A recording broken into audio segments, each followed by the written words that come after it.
Hello YouTubers, I'm going to show you how I made this abandoned yard track on my layout, including static grass and weathering.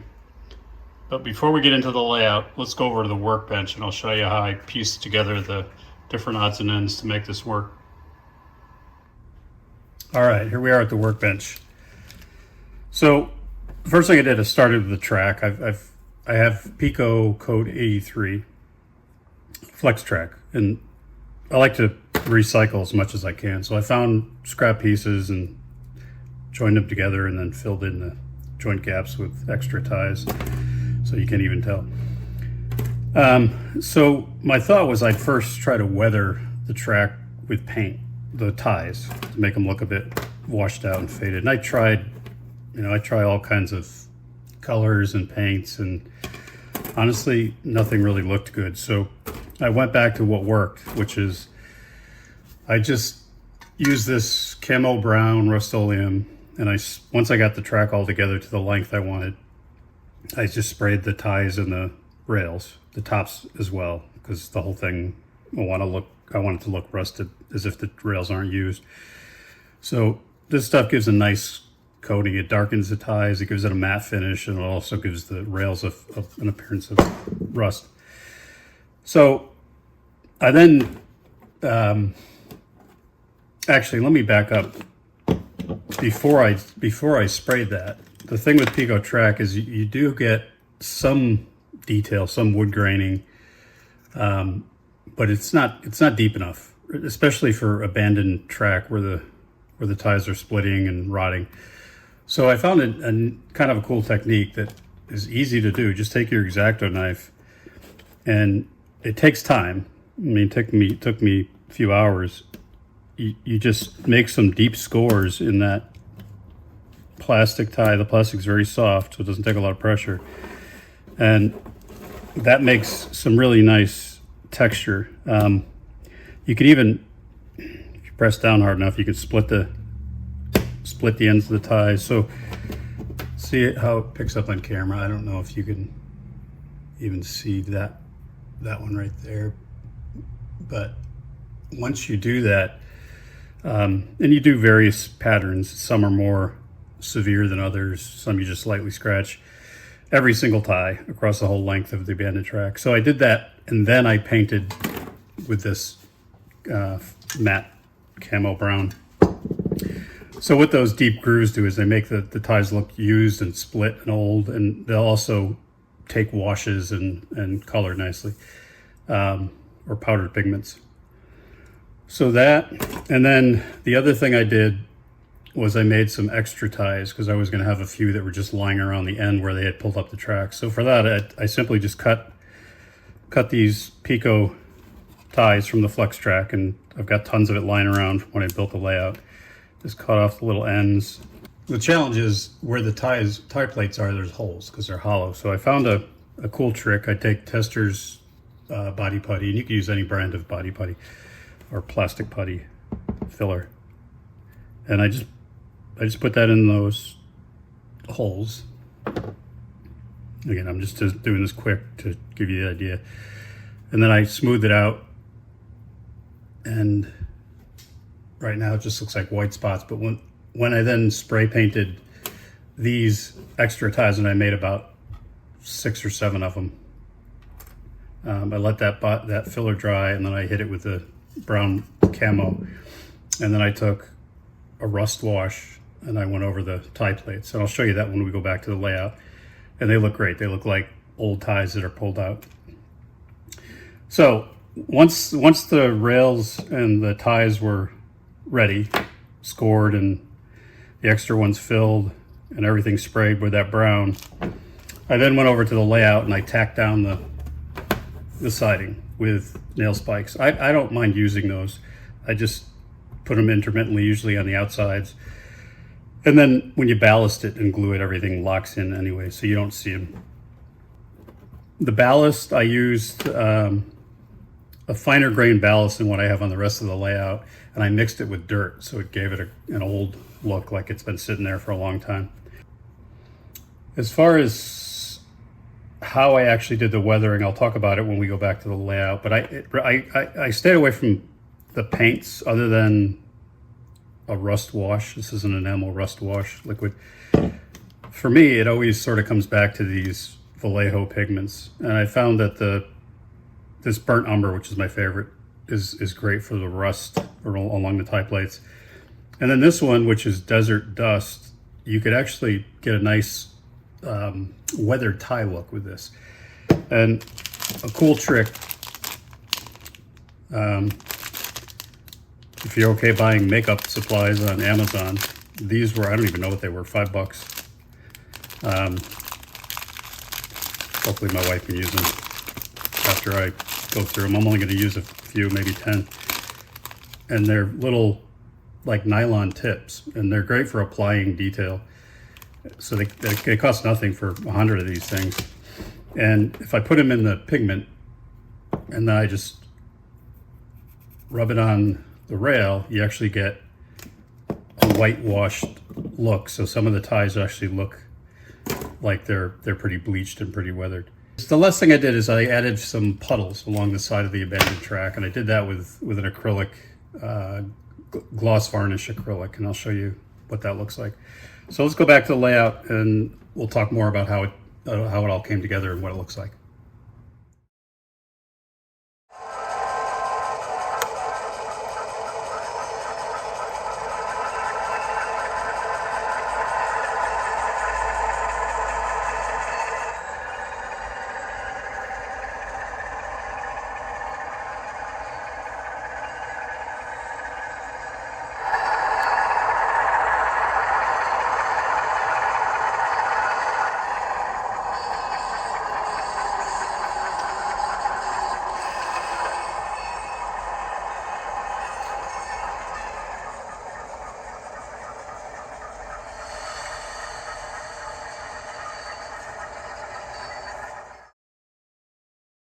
So that's the final product.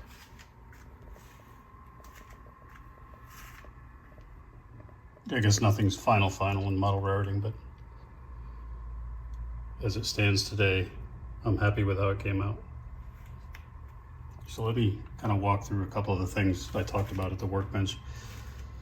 One thing I didn't mention is, because I wanted this abandoned track to look like it was set down a little bit lower than the other tracks, because these tracks are put directly onto Homosote and then they're ballasted. So I wanted these to sit lower. So I took a belt sander and I took the track and I held it on top of the belt sander gently, and I shaved down some of the height of the ties.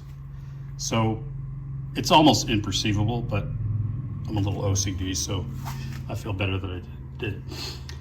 So anyway, the beginning of the scene here, there was at one point another switch coming off this yard where this dirt road now exists, and they pulled that up and moved on to other things and left the remainder of the siding in the yard. So it starts with a pile of old ties. So these are the ones I talked to you about, where I filled them with the putty. Everything's glued down. And then I did a rust wash, and then I used the Vallejo burnt umber powdered pigment over those tie plates. And I did the same on all the ties. So there's a few ties in the ground without rails, and you can see where they cut the rails. It's an uneven cut. And then there's a couple of pieces of rail that are just lying along the side, and there's one old tie there in the ditch. So it continues on. It's not a long piece of track. And then there's a bumper at the end, which is one of the old stacks of ties with a pile of ballast and dirt, but it's all overgrown at this point. And the rust is on the sides and the tops of the rails. And then you get a better view from here. I use the powdered pigment to do that whitewash I talked to you about. So you can see some of the ties are whitewashed with the Vallejo light powdered pigment and using those makeup applicators. So it gives it a nice variation. If you compare that or contrast that to my main lines, everything's clean. We've got rust and we've got some grime in the middle of the tracks, but they're heavily used, so there's no overgrowth, and there's no washed out ties like this. So from up above, you can see the detail in terms of rust on the rails, rust on the tie plates, and then the powdered pigment to give rust washing off the rails onto the ties.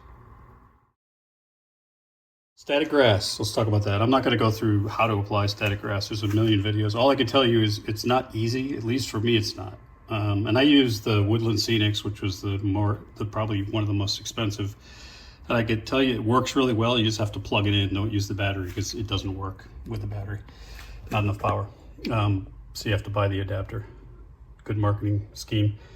I use static grass in multiple layers. And I tried to make it look like there's some patches here at the beginning because there's still some activity with the railroad. And then as you go further back, things start to get more and more overgrown. So by the time you're back to the end here, you can almost not see the tracks. And then things transition into a pine forest that goes out under the underpass, under the overpass.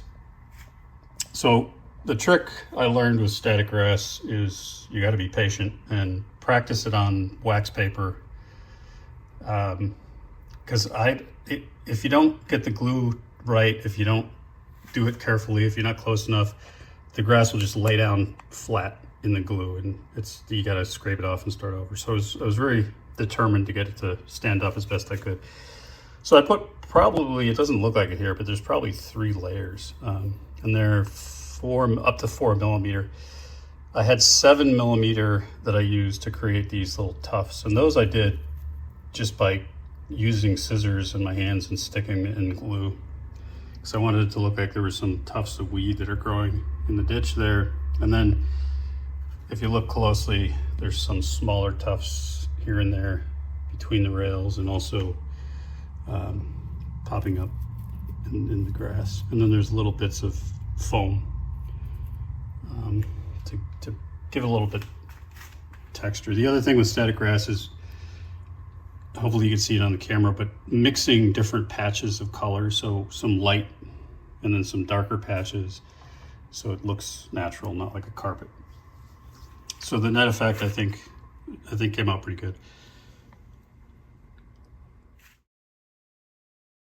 So really the trick was to get those ties scored with the razor, get everything painted with that camo flat Rust-Oleum, then tack the track down, and then ballast it. And you can see the ballast it's a finer grain ballast than what's on the main lines, and it's mixed with dirt. So it looks like it's been there for a while and nature's taking over.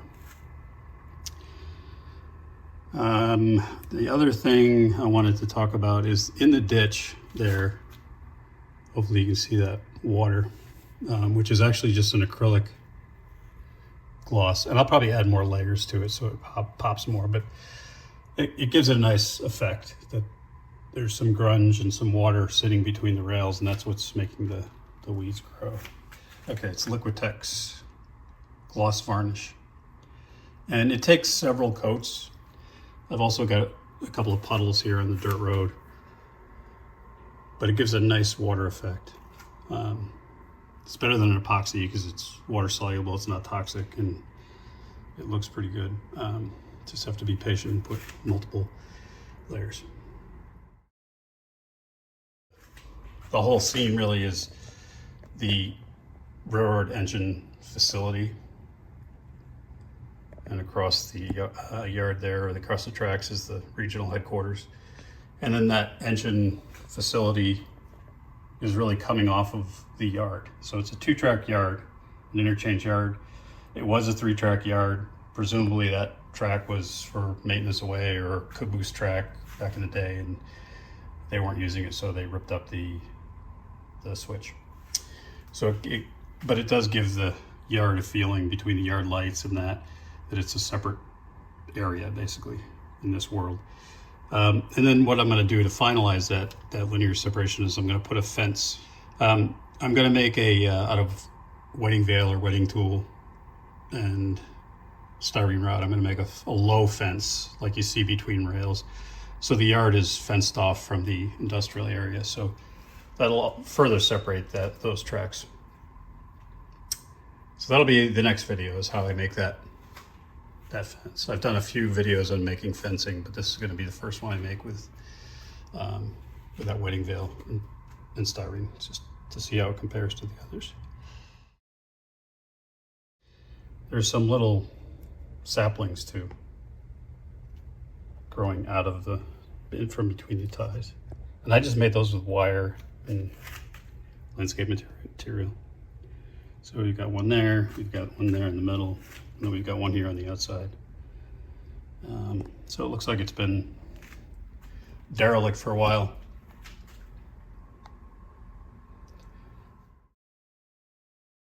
That's what I like about a smaller shelf layout. I can put the time and focus into a very detailed scene like that. If I had a huge layout that was across the entire garage, I don't think I'd ever get to that level of detail and learn, because I'd be working on just putting down track.